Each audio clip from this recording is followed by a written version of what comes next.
Hey guys, it's Sam, and this is my spoilery gush for Muse of Nightmares by Laini Taylor. As I said, this video will have spoilers in it, so if you haven't read this book, go ahead and check out my spoiler-free review, which will be linked on the screen. So as I mentioned in my review, I listened to this on audio, and I loved the audiobook experience of this. I was finding myself thinking about this book when I wasn't reading it, which didn't really happen when I was reading it in physical copy, and I just found the voice of the narrator to be so good, and to just be like so much more atmospheric and just so wonderful for me. So the audiobook experience I highly recommend. So with Muse of Nightmares, I enjoyed it a lot more than I enjoyed Strange the Dreamer, and I think one of the big things is that we get to see a lot more of the world and the expansion of the lore within this world. And there are a lot of Easter eggs for the fact that this does take place, like many of us thought, in the same string of parallel universes as Daughter Smoke and Bone. So that was a really cool little like Easter egg tidbit. I also just really like parallel universes and all of that, even without the connection to Daughter Smoke and Bone. I really enjoyed the Korra and Nova story. I wasn't sure how I was going to feel about that, if we'd have enough time, but I really liked how that was brought in. Again, yet another character who has had a lot of trauma and who is affecting the story because of their trauma. And I just really enjoyed this expansion of seeing there's all these different worlds for sure, and how the gods were going through those worlds, seeing Scathis as a younger villain. I really enjoyed that Scathis was like the concrete, like the gods were still these like concrete, non-sympathetic villains. But we have a lot of antagonists who are redeemable and who've gone through a lot and have made themselves into monsters in this war story. So I really liked seeing all of that and where all these events have led to what is currently going on. I'm very curious if Laini Taylor will continue to stay within this parallel universe world. I think that she will. I think that it's kind of fun sandbox for her, that she has all of these different alternate stories. She has things that she kind of commented on, like, that's another story, or that might happen in the future, you know. All of these kinds of things I think is really fun. I hope that she continues to just do these sort of parallel world things and doesn't necessarily combine them. I'm somebody that doesn't necessarily need to see all of these characters meeting up. Like, yes, there was a hint at the end that now they are headed towards where the Daughter Smoke and Bone characters are, and obviously they would be able to help Sarai have a body again and all of that stuff, but I kind of just want it to be open-ended, and I feel like Laini Taylor is pretty good about these, like, bittersweet open-ended stories, so I kind of hope it sort of stays that way.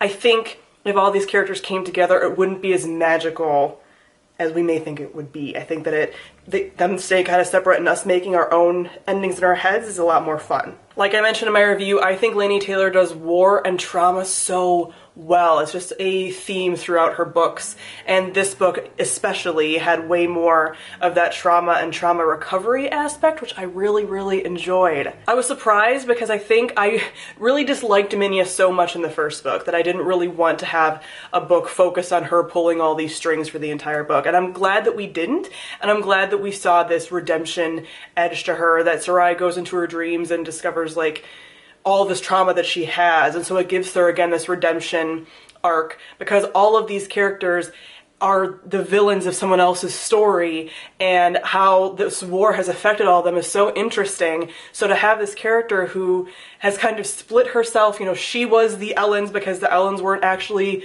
nice people to them. She like kind of made herself be separate that way.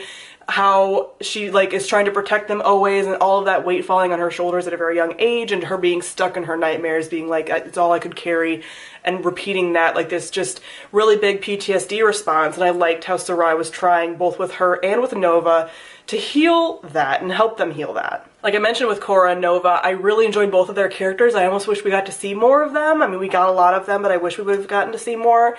And I liked, again, the healing that they went through, and that Sarai, again, went in and helped and was able to give that last message to Nova from her sister, and just like this bittersweet ending. Now, I will say that I still think Laini Taylor doesn't quite go far enough for me, as I've mentioned, and as I mentioned with her first series. I think she pulls her punches a bit. And I think that she has these situations in which not everyone should end up okay, and they still are. Or, you know, that people are coming back from the dead. Like, I kind of was like, you've done this before, and like these are the patterns that you follow, and I'm kind of annoyed, and that's I think what kept me from giving it a full 5 stars, that like I don't like that she does this. I don't like that everyone ends up with a happily ever after. Yes, Nova possibly killed herself, which I'm also like, oh, I don't love that. But even so, it's hinted at that maybe that didn't happen. So everyone ending up fine, Errol Fain, everybody ending up fine. I feel like for someone who writes these war stories, there's not a lot of loss in them. And there's a lot of loss, like emotional, and there's a lot of like trauma and stuff like that. But as far as all these war stories, like people should die in these situations. Like someone should end up not okay, because like that's not fair, and war is not fair. And of course you don't want to see that. Again, I don't have people in the comments being like, how dare you? But like I don't want to, but also I feel like I need to for the like realism of that, and just like not everybody should necessarily end up okay in the situation. So yeah, I mentioned that in my Daughter Smoke and Bone review as well, and I've talked about that as far as my problems with finales doing that, and she tends to do that. Now this wasn't a problem for me, as I mentioned in my review, but a lot of the other side characters kind of got like left in the dust to focus more on the main characters and expand on some other characters, and obviously have Korra and Nova come in.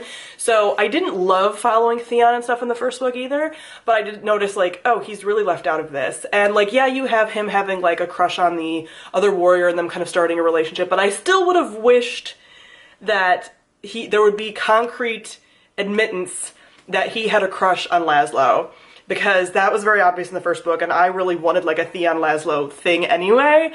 So I wanted that to be like, he hated him because he had a crush on him, even though that would be really shitty, but he's kind of a shitty dude anyway, and he is learning, and I like that. But I do feel like his parts of the story were just kind of like pushed in there because he was such a big focus in the first book, but we don't really need him anymore. So Laini was like, here's what he's doing, and kind of like shoved it in there a bit, and I was like, that doesn't really matter, but okay, but like, I don't really care anymore. I also really enjoy, like I mentioned earlier, that Sarai is basically like a therapist. Like she wants to go and help people heal from trauma and go in their brains and help. And that's like something that's part of like trauma therapy, is you go and you like work through those experiences that people are having that they're stuck in and get them past that.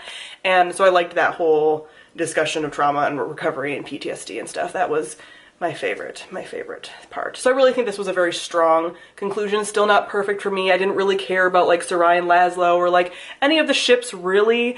I guess I sort of like Errol Fain and Azarine the most, but even that I don't care that much about. So I know that kind of leaves me out because most people tend to really enjoy that, but just not my thing with this series. But yes, I think as far as my ranking of Laini Taylor's books, Daughter Smoke and Bone, the first book, is still my favorite, then probably Muse of Nightmares, then the second 2 Daughter Smoke and Bone books, and at the bottom would be Strange the Dreamer. I don't hate any of those books.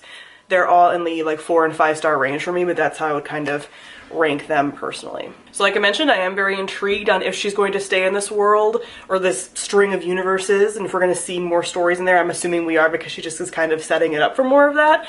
But I'm just hoping, even though I would still read it, I'm just hoping like the next series that we get isn't these characters meeting up. Like I don't really necessarily want that. I want it to be kept in my own head. But if that happens, I'll read it.